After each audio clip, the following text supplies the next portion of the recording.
नमस्कार, खबरों के इस बुलेटिन च तुहाडा स्वागत है। मैं हरुचा गिलहोत्रा। पहला पेश ने चौड़ियां खबरां। राष्ट्रपति द्रौपदी मुर्मू ने साल 2023 के राष्ट्रीय खेड पुरस्कार किए प्रदान। 2 खिडारियों को खेड रतन, 24 खिडारियों को अर्जुन पुरस्कार, 5 कोचों को द्रोणाचार्य पुरस्कार, 3 कोचों को द्रोणाचार्य लाइफ टाइम अवार्ड और 3 खिडारियों को ध्यानचंद पुरस्कारों नाल नवाजिया।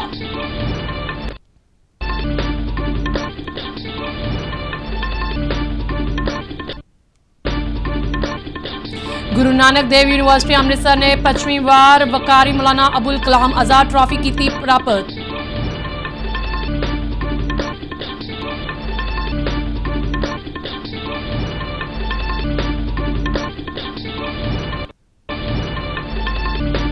प्रधानमंत्री नरेंद्र मोदी वालों गुजरात में ग्लोबल व्यापार प्रदर्शनी की शुरुआत।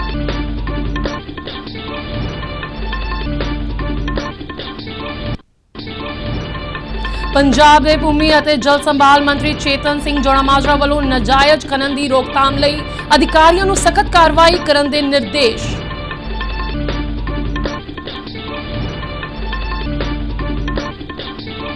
चंडीगढ़ में ट्रक यूनियन और पंजाब सरकार विचकार हुई बैठक बेसिट्टा रही।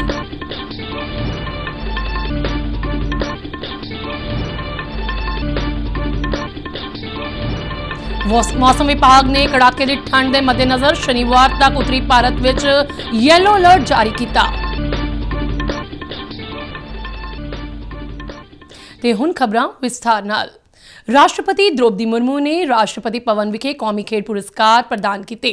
इस मौके 2 खिडारियों को खेड रतन, 24 खिडारियों को अर्जुन पुरस्कार, 5 कोचों को द्रोणाचार्य पुरस्कार, 3 कोचों को द्रोणाचार्य लाइफ टाइम अवार्ड और 3 खिडारियों को ध्यानचंद पुरस्कारों नाल नवाजिया गया। इस साल मेजर ध्यानचंद खेल रत्न सम्मान हासिल करने वाले सात्विक, साईराज रंकीरेड्डी और चिराग शेट्टी अपना सम्मान लेने लई समागम विच मौजूद नहीं सन, क्यों जो ये दोवें खिडारियां मलेशिया ओपन विच हिस्सा ले रहे हैं। क्रिकेट खिडारी मोहम्मद शमी, शतरंज खिडारी आर वैशाली, तीर अंदाज ओजस परवीन द्योतले और अदिति गोपीचंद स्वामी, गोल्फर दीक्षा डागर, कबड्डी खिडारी पवन कुमार और रितु नेगी नूं अर्जुन पुरस्कार नाल सन्मानित किया गया है। इस मौके एडवेंचर अवार्ड 2023 भी प्रदान किए गए। इनाम वंड समारोह में केंद्रीय खेड मंत्री अनुराग सिंह ठाकुर और होर पतवंदे मौजूद रहे। गुरु नानक देव यूनिवर्सिटी अमृतसर ने 5वीं वार भारत की खेडों में सब तो वड्डी अते वकारी मौलाना अबुल कलाम आजाद ट्रॉफी जित लई है। गुरु नानक देव यूनिवर्सिटी देश की इकलौती अजिही यूनिवर्सिटी है जिस दे माणयोग राष्ट्रपति के हथों राष्ट्रपति भवन में यह ट्रॉफी हासिल की है। यूनिवर्सिटी के उप कुलपति जसपाल सिंह संधू ने राष्ट्रपति तो यह ट्रॉफी प्राप्त की। प्रधानमंत्री नरेंद्र मोदी ने वाइब्रेंट गुजरात समिट तो पहला गांधीनगर के महात्मा मंदिर में पूर्वी तिमोर के राष्ट्रपति जोस रामोस होटा नाल दुवल्ली मीटिंग की। दोहां नेतावां ने दुवल्ले और सभ्याचारक संबंधां नूं होर मजबूत करने के तरीकों की चर्चा की।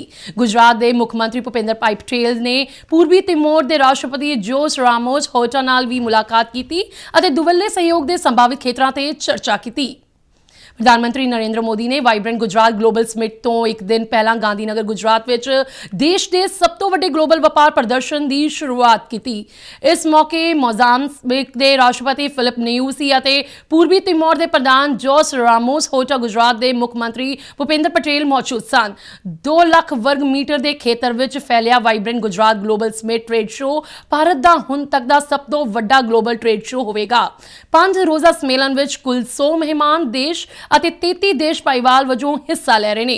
ਆਸਟ੍ਰੇਲੀਆ, ਦੱਖਣ Korea, Singapore, UAE, UK, Germany ਅਤੇ ਨਾਰਵੇ ਸਮੇਤ 20 ਦੇਸ਼ਾਂ ਦੇ 1000 ਤੋਂ ਵੱਧ खोज खेतर के प्रतिनिधि हिस्सा लैणगे। यह कॉन्फ्रेंस 13 हालों में करवाई जाएगी। सारे हाल मेक इन गुजरात और आत्मनिर्भर भारत समेत ਵੱਖ-ਵੱਖ विषयों को समर्पित ने। इस विच लगभग 450 MSME यूनिटां नूं भी शामिल किया जाएगा। यह व्यापारक प्रदर्शन ਵੱਖ-ਵੱਖ खेत्रों में उभर रहे उद्योगों जिमें कि इलैक्ट्रॉनिक वाहन, ग्रीन हाइड्रोजन, नव्याणयोग ऊर्जा, साइबर सुरक्षा समेत होर खेत्रों में अत्याधुनिक उत्पादों ते सेवावां का प्रदर्शन करेगा। इस मौके प्रधानमंत्री नरेंद्र मोदी ने एक यादगारी सिक्का ते डाक टिकट भी जारी किया गया।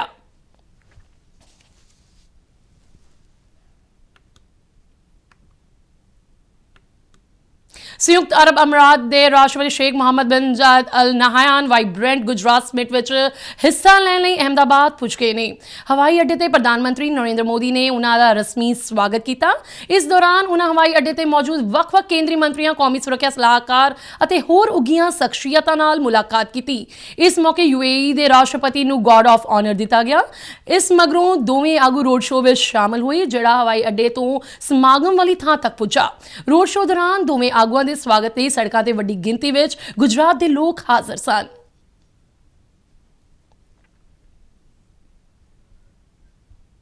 ਵਿਦੇਸ਼ ਮੰਤਰੀ ਡਾਕਟਰ ਐਸ ਜयशंकर ਨੇ ਪ੍ਰਵਾਸੀ ਭਾਰਤੀ ਦਿਵਸ ਤੇ ਵਿਸ਼ਵ ਭਰ ਵਿੱਚ ਫੈਲੇ ਭਾਰਤੀ ਪ੍ਰਵਾਸੀਆਂ ਨੂੰ ਸ਼ੁਭਕਾਮਨਾਵਾਂ ਦਿੱਤੀਆਂ। ਇੱਕ ਸੋਸ਼ਲ ਮੀਡੀਆ ਪੋਸਟ ਵਿੱਚ ਡਾਕਟਰ ਜयशंकर ਨੇ ਕਿਹਾ ਕਿ ਦੇਸ਼ ਨੂੰ ਪ੍ਰਵਾਸੀ ਭਾਰਤੀਆਂ ਦੀਆਂ ਪ੍ਰਾਪਤੀਆਂ ਤੇ ਬਹੁਤ ਮਾਣ ਹੈ।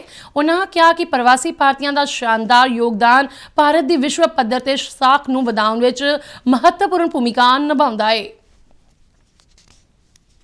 ਸੂਚਨਾ ਅਤੇ ਪ੍ਰਸਾਰਣ ਮੰਤਰੀ ਅਨੁਰਾਗ ਸਿੰਘ ਠਾਕੁਰ ਨੇ ਵਿਸ਼ਵ ਭਰ ਵਿੱਚ ਵਸਦੇ ਸਾਰੇ ਭਾਰਤੀਆਂ ਨੂੰ ਪ੍ਰਵਾਸੀ ਭਾਰਤੀ ਦਿਵਸ ਦੀਆਂ ਸ਼ੁਭਕਾਮਨਾਵਾਂ ਦਿੱਤੀਆਂ ਨੇ। ਇੱਕ ਸੋਸ਼ਲ ਮੀਡੀਆ ਪੋਸਟ ਵਿੱਚ ਅਨੁਰਾਗ ਸਿੰਘ ਠਾਕੁਰ ਨੇ ਕਿਹਾ ਕਿ ਭਾਰਤੀ ਮੂਲ ਦੇ ਲੋਕਾਂ ਵੱਲੋਂ ਦੇਸ਼ ਦੇ ਆਰਥਿਕ ਵਿਕਾਸ ਅਤੇ ਖੁਸ਼ਹਾਲੀ ਵਿੱਚ ਮਹੱਤਵਪੂਰਨ ਭੂਮਿਕਾ ਨਿਭਾਈ ਜਾ ਰਹੀ ਹੈ। ਉਹਨਾਂ ਕਿਹਾ ਕਿ ਵਿਦੇਸ਼ਾਂ ਵਿੱਚ ਵਸਦੇ ਭਾਰਤੀ ਦੇਸ਼ ਦੇ ਅਸਲ ਰਾਜਦੂਤ ਨੇ। ਉਹ ਦੇਸ਼ ਤੋਂ ਬਾਹਰ ਭਾਰਤ ਦੇ ਅਮੀਰ ਸੱਭਿਆਚਾਰ ਅਤੇ ਏਕਤਾ ਦਾ ਸੁਨੇਹਾ ਫੈਲਾ ਰਹੇ ਨੇ। ਥਲ ਸੈਨਾ ਮੁਖੀ ਜਨਰਲ ਮਨੋਜ ਪਾਂਡੇ ਨੇ ਭਾਰਤ ਦੇ ਨੌਜਵਾਨਾਂ ਦੇ ਦ੍ਰਿੜ ਇਰਾਦੇ ਦੀ ਸ਼ਲਾਘਾ ਕਰਦਿਆਂ ਕਿਹਾ ਕਿ ਨੌਜਵਾਨ ਪੀੜ੍ਹੀ ਦੇਸ਼ ਦੇ ਵਿਕਾਸ ਵਿੱਚ ਅਹਿਮ ਭੂਮਿਕਾ ਨਿਭਾਏਗੀ। ਜਨਰਲ ਪਾਂਡੇ ਨਵੀਂ ਦਿੱਲੀ ਵਿੱਚ NCC ਗਣਤੰਤਰ ਦਿਵਸ ਕੈਂਪ ਵਿੱਚ ਇੱਕ ਇਕੱਠ ਨੂੰ ਸੰਬੋਧਨ ਕਰ ਰਹੇ ਸਨ। ਜਨਰਲ ਪਾਂਡੇ ਨੇ NCC ਕੈਡਿਟਾਂ ਦੇ ਹੌਸਲੇ ਦੀ ਸ਼ਲਾਘਾ ਕੀਤੀ ਅਤੇ ਕਿਹਾ ਕਿ ਉਹਨਾਂ ਦਾ ਅਨੁਸ਼ਾਸਨ ਅਤੇ ਉਤਸ਼ਾਹ ਤੋਂ ਭਾਰਤ ਦੇ ਸੁਨਹਿਰੇ ਭਵਿੱਖ ਦੀ ਝਲਕ ਦੇਖਣ ਨੂੰ ਮਿਲਦੀ ਹੈ। ਭਾਰਤ ਦੇ ਬਿਹਤਰ ਭਵਿੱਖ ਲਈ ਪ੍ਰੇਰਿਤ ਕਰਦਾ ਹੈ। ਉਹਨਾਂ ਕਿਹਾ ਕਿ ਇੱਕ ਚੰਗੇ ਨਾਗਰਿਕ ਬਣਨ ਲਈ ਅਟੁੱਟ ਪ੍ਰਤੀਬੱਧਤਾ, ਸਮਰਪਣ ਦੀ ਭਾਵਨਾ ਅਤੇ ਦੇਸ਼ ਪ੍ਰਤੀ ਅਟੁੱਟ ਜਜ਼ਬਾ ਹੋਣਾ ਚਾਹੀਦਾ ਹੈ। ਉਹਨਾਂ ਨੇ ਕੈਡਿਟਾਂ ਨੂੰ ਹਮੇਸ਼ਾ ਦੇਸ਼ ਦਾ ਸਤਿਕਾਰ ਕਰਨ ਅਤੇ ਇਸ ਦੀਆਂ ਕਦਰਾਂ ਕੀਮਤਾਂ ਨੂੰ ਬਰਕਰਾਰ ਰੱਖਣ ਲਈ ਕਿਹਾ। Armed forces are not the only domain where you can serve the nation. No matter what the field you choose, I am of the firm opinion that each one of you holds the potential to take on leadership roles in the years ahead, courtesy your NCC background. ਜਲ ਸਰੋਤ, ਖਣਨ ਤੇ ਭੂ ਵਿਗਿਆਨ ਅਤੇ ਭੂਮੀ ਤੇ ਜਲ ਸੰਭਾਲ ਮੰਤਰੀ ਚੇਤਨ ਸਿੰਘ ਜੋੜਾਮਾਜਰਾ ਨੇ ਕਿਹਾ ਕਿ ਨਾਜਾਇਜ਼ ਮਾਈਨਿੰਗ ਕਿਸੇ ਵੀ ਹਾਲਤ ਵਿੱਚ ਬਰਦਾਸ਼ਤ ਨਹੀਂ ਕੀਤੀ ਜਾਵੇਗੀ ਅਤੇ ਨਾਜਾਇਜ਼ ਮਾਈਨਿੰਗ ਵਿੱਚ ਸ਼ਾਮਲ ਅਤੇ ਰਾਇਲਟੀ ਨਾ ਲੈ ਸਕਣ ਵਾਲੇ ਅਧਿਕਾਰੀਆਂ ਵਿਰੁੱਧ ਸਖਤ ਕਾਰਵਾਈ ਅਮਲ ਵਿੱਚ ਲਿਆਂਦੀ ਜਾਵੇਗੀ। ਅੰਮ੍ਰਿਤਸਰ ਵਿਖੇ ਮਾਝੇ ਦੇ ਵਿਧਾਇਕਾਂ ਤੇ ਜਲ ਸਰੋਤ, ਖਣਨ ਤੇ ਭੂ ਵਿਗਿਆਨ ਅਤੇ ਜਲ ਭੂਮੀ ਤੇ ਜਲ ਸੰਭਾਲ ਵਿਭਾਗਾਂ ਦੇ ਅਧਿਕਾਰੀਆਂ ਨਾਲ ਮੀਟਿੰਗ ਦੌਰਾਨ ਉਹਨਾਂ ਕਿਹਾ ਕਿ ਵੱਡੇ ਪ੍ਰੋਜੈਕਟਾਂ ਵਿੱਚ ਭਰਤੀ ਪਾਉਣ ਲਈ ਵਰਤੀ ਜਾ ਰਹੀ ਮਿੱਟੀ ਦੀ ਰਾਇਲਟੀ ਵੀ ਸਰਕਾਰੀ ਖਜ਼ਾਨੇ ਵਿੱਚ ਜਮ੍ਹਾਂ ਕਰਵਾਉਣੀ ਯਕੀਨੀ ਬਣਾਈ ਜਾਵੇ। ਉਹਨਾਂ ਕਿਹਾ ਕਿ ਰਾਜ ਵਿੱਚ ਸੈਂਕੜੋਂ ਕਿਲੋਮੀਟਰ ਨੈਸ਼ਨਲ ਹਾਈਵੇ ਬਣ ਰਹੇ ਨੇ, ਪਰ ਇਹਨਾਂ ਦੀ ਰਾਇਲਟੀ ਪੂਰੀ ਤਰ੍ਹਾਂ ਜਮ੍ਹਾਂ ਨਹੀਂ ਹੋ ਰਹੀ ਹੈ।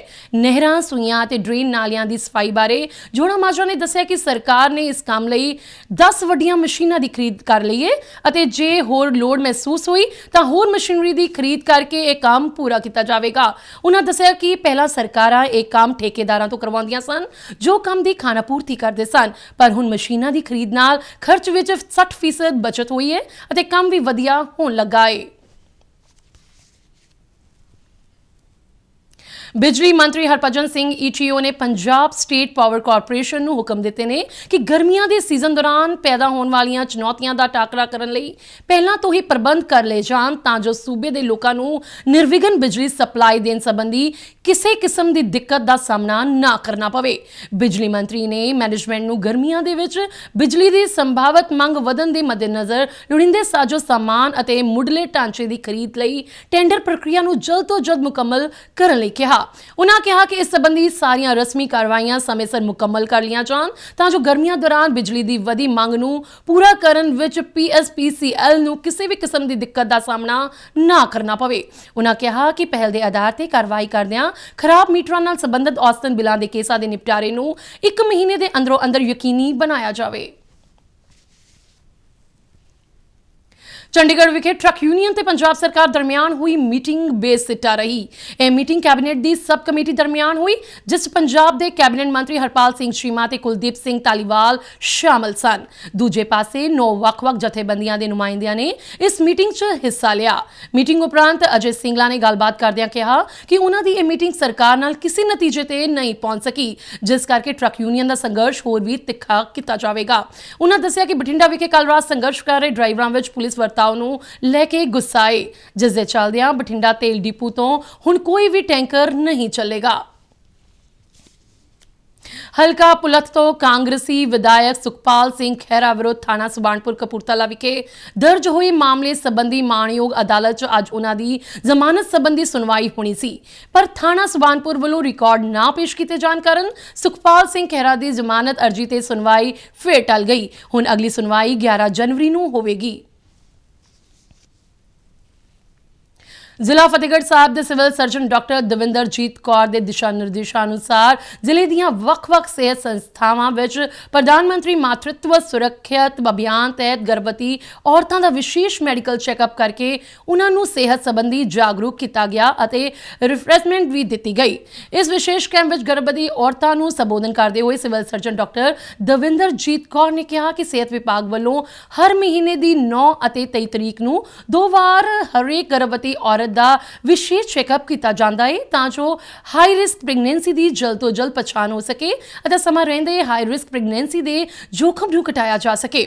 ਉਹਨਾਂ ਕਿਹਾ ਕਿ ਉਹ ਸਰਕਾਰੀ ਹਸਪਤਾਲ ਵਿੱਚ ਮਿਲ ਰਹੀਆਂ ਸਿਹਤ ਸਹੂਲਤਾਂ ਦਾ ਵੱਧ ਤੋਂ ਵੱਧ ਲਾਭ ਉਠਾਉਣ ਅਤੇ ਉਹ ਆਪਣਾ ਜਨੇਪਾ ਸਰਕਾਰੀ ਸੰਸਥਾ ਵਿੱਚ ਹੀ ਕਰਵਾਉਣ। ਜ਼ਿਲ੍ਹਾ ਚੋਣ ਅਫਸਰ ਅੰਮ੍ਰਿਤਸਰ ਘਨਸ਼ਿਆਮ ਥੋੜੀ ਨੇ ਸ਼੍ਰੋਮਣੀ ਗੁਰਦੁਆਰਾ ਪ੍ਰਬੰਧਕ ਕਮੇਟੀ ਦੀਆਂ ਚੋਣਾਂ ਲਈ ਵੋਟਰ ਸੂਚੀਆਂ ਦੀ ਤਿਆਰੀ ਸੰਬੰਧੀ ਐਸਡੀਐਮ ਨਾਲ ਕੀਤੀ ਮੀਟਿੰਗ ਨੂੰ ਸੰਬੋਧਨ ਕਰਦਿਆਂ ਕਿਹਾ ਕਿ ਕਮਿਸ਼ਨਰ ਗੁਰਦੁਆਰਾ ਚੋਣਾਂ ਵੱਲੋਂ ਜਾਰੀ ਕੀਤੀ ਨਵੀਂ ਸਮਾਂ ਸਾਰਣੀ ਤਹਿਤ ਵੋਟਰ ਸੂਚੀ ਵਿੱਚ ਰਜਿਸਟ੍ਰੇਸ਼ਨ ਕੇਵਲ 29 ਫਰਵਰੀ 2024 ਤੱਕ ਕੀਤੀ ਜਾਣੀ ਹੈ, ਜਦਕਿ ਅਜੇ ਤੱਕ ਵੋਟਰਾਂ ਨੇ ਬਹੁਤ ਘੱਟ ਫਾਰਮ ਜਮ੍ਹਾਂ ਕਰਵਾਏ ਨੇ। ਪਟਵਾਰੀਆਂ ਦੇ ਨਾਲ-ਨਾਲ ਆਮ ਚੋਣਾਂ ਲਈ ਕੰਮ ਕਰਨ ਵਾਲੇ BLO ਅਤੇ ਸੈਕਟਰ ਅਫਸਰ ਦੀ ਸਹਾਇਤਾ ਵੀ ਲੈਣ ਦੀ ਹਦਾਇਤ ਕਰਦਿਆਂ ਉਹਨਾਂ ਕਿਹਾ ਕਿ ਵੱਧ ਤੋਂ ਵੱਧ ਯੋਗ ਲੋਕਾਂ ਦੇ ਨਾਮ ਵੋਟਰ ਸੂਚੀ ਵਿੱਚ ਸ਼ਾਮਲ ਕਰਨ ਅਤੇ ਇਸ ਲਈ ਹਰੇਕ ਘਰ ਤੱਕ ਪਹੁੰਚ ਨੂੰ ਯਕੀਨੀ ਬਣਾਇਆ ਜਾਵੇ। ਉਹਨਾਂ ਕਿਹਾ ਕਿ ਅੰਮ੍ਰਿਤਸਰ ਵਿੱਚ ਸਿੱਖ ਆਬਾਦੀ ਵੱਡੀ ਗਿਣਤੀ ਵਿੱਚ ਹੈ, ਇਸ ਲਈ ਵੱਧ ਤੋਂ ਵੱਧ ਵੋਟਰ ਸ਼੍ਰੋਮਣੀ ਗੁਰਦੁਆਰਾ ਪ੍ਰਬੰਧਕ ਕਮੇਟੀ ਦੀ ਚੋਣਾਂ ਲਈ ਦਰਜ ਕਰਕੇ ਯਕੀਨੀ ਬਣਾਏ ਜਾਣ। ਡਿਪਟੀ ਕਮਿਸ਼ਨਰ ਨੇ ਆਮ ਲੋਕਾਂ ਨੂੰ ਵੀ ਅਪੀਲ ਕੀਤੀ ਕਿ ਉਹ ਇਸ ਮੌਕੇ ਦਾ ਲਾਭ ਲੈਣ ਅਤੇ ਹਰੇਕ ਯੋਗ ਵੋਟਰ ਆਪਣੇ ਫਾਰਮ ਹਲਕਾ ਪਟਵਾਰੀ ਜਾਂ BLO ਨੂੰ ਦੇਵੇ। ਉਹਨਾਂ ਦੱਸਿਆ ਕਿ ਮੁੱਢਲੀ ਪ੍ਰਕਾਸ਼ਿਤ ਵੋਟਰ ਸੂਚੀ ਤੇ ਦਾਅਵੇ ਅਤੇ ਇਤਰਾਜ਼ 11 ਅਪ੍ਰੈਲ ਤੱਕ ਪ੍ਰਾਪਤ ਕੀਤੇ ਜਾਣਗੇ ਅਤੇ ਵੋਟਰ ਸੂਚੀਆਂ ਦੀ ਅੰਤਿਮ ਪ੍ਰਕਾਸ਼ਨਾ ਮਿਤੀ 3 ਮਈ 2024 ਨੂੰ ਕੀਤੀ ਜਾਵੇਗੀ। मौसम विभाग मुताबिक इस हफ्ते शनिवार तक येलो अलर्ट जारी किया गया। अनुमानानुसार पंजाब, हरियाणा, उत्तर प्रदेश, राजस्थान, मध्य प्रदेश, दिल्ली के बाहरी इलाकों और बिहार और छत्तीसगढ़ के कुछ हिस्सों च धुंध की तीव्रता देखी जा सकती है। विभाग ने अगले 4 दिनों तक उत्तरी भारत के कई राज्यों में मौसम को लैके येलो अलर्ट जारी किया है। विभाग मुताबिक उत्तरी भारत के राज्यों के कई हिस्सों में संघनी धुंध पै सकती है। संघनी धुंध कारण जीरो विजिबिलिटी होने की संभावना।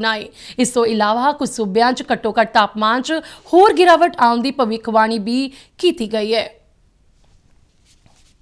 खबरों के बुलेटिन सारे दर्शक RN UDD के जलंधर के YouTube चैनल, फेसबुक पेज और सोशल मीडिया प्लेटफॉर्म X ते भी देख सकते हैं। बुलेटिन के अखीर में चौनवियां खबरां एक बार फिर तो राष्ट्रपति द्रौपदी मुर्मू ने साल 2023 के राष्ट्रीय खेड पुरस्कार किए प्रदान। 2 खिडारियों को खेड रतन, 24 खिडारियों को अर्जुन पुरस्कार, 5 कोचां को द्रोणाचार्य पुरस्कार, 3 कोचां को द्रोणाचार्य लाइफ टाइम अवार्ड और 3 खिडारियों को ध्यानचंद पुरस्कारां नाल नवाजिया।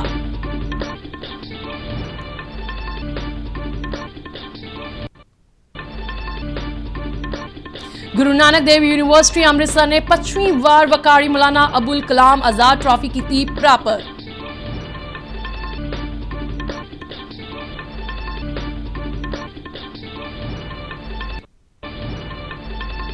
प्रधानमंत्री नरेंद्र मोदी वालों गुजरात विच ग्लोबल व्यापार प्रदर्शनी की शुरुआत।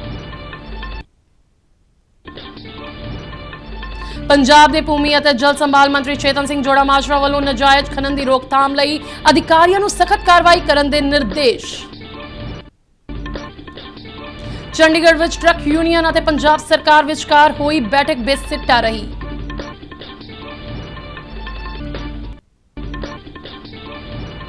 ਮੌਸਮ ਵਿਭਾਗ ਨੇ ਕੜਾਕੇ ਦੀ ਠੰਡ ਦੇ ਮੱਦੇਨਜ਼ਰ ਸ਼ਨੀਵਾਰ ਤੱਕ ਉੱਤਰੀ ਭਾਰਤ ਵਿੱਚ ਯੈਲੋ ਅਲਰਟ ਜਾਰੀ ਕੀਤਾ। ਤੇ ਇਸ ਦੇ ਨਾਲ ਹੀ ਖਬਰਾਂ ਦਾ ਬੁਲੇਟਿਨ ਖਤਮ ਹੁੰਦਾ ਹੈ। ਇਜਾਜ਼ਤ ਦਿਓ, ਨਮਸਕਾਰ।